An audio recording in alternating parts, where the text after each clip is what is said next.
Hi అండి, అందరికీ నమస్కారం. ఈసారి మీరు ఓటేయడం మానేద్దారనుకుంటున్నారా? మీరు బిజీగా ఉండి మీకు ఓటేయడం కుదరట్లేదా?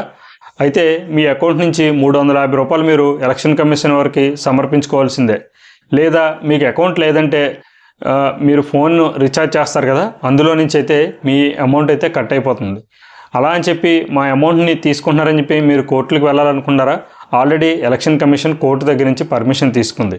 మీరు ఎటువంటి కోర్టులకు కానీ వెళ్ళినా కూడా ఉపయోగం లేదు. అయితే ఇటువంటి వార్తలు ప్రస్తుతం అయితే హల్చల్ చేస్తున్నాయి. కానీ ఇవన్నీ ఫేక్. ఎలక్షన్ కమిషన్ ఎటువంటి మన దగ్గర నుంచి డబ్బులు తీసుకోవట్లేదు. మనం ఓటు వేయకపోయినా కూడా ఎటువంటి తీసుకోవట్లేదు.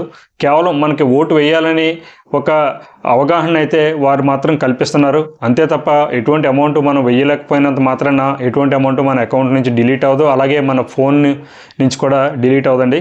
దీనికి సంబంధించి సోషల్ మీడియాలో ఫుల్గా వైరల్ అవుతుంది. ఈ న్యూస్కి సంబంధించి ఢిల్లీ పోలీసులు ఒక ఇన్వెస్టిగేషన్ అయితే స్టార్ట్ చేశారు.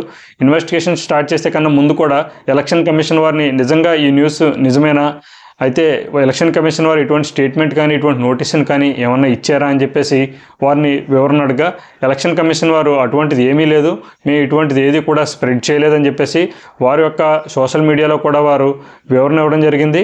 అయితే దీనికి సంబంధించి కొంతమంది ఓటర్లు ఒక కన్ఫ్యూజన్కి ఒక ఆందోళనకి గురయ్యే అవకాశాలు ఉన్నాయి.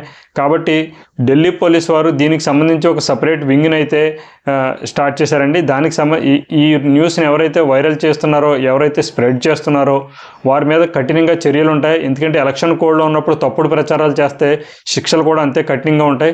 సో దీనికి సంబంధించి ఐఎఫ్ఎస్ఓ అని చెప్పేసి ఒక వింగ్ని వాళ్ళు ఆల్రెడీ రంగంలో దింపారు. ఇటువంటి న్యూస్ ఎవరు స్ప్రెడ్ చేసినా కూడా కఠినంగా శిక్షలు ఉంటాయి.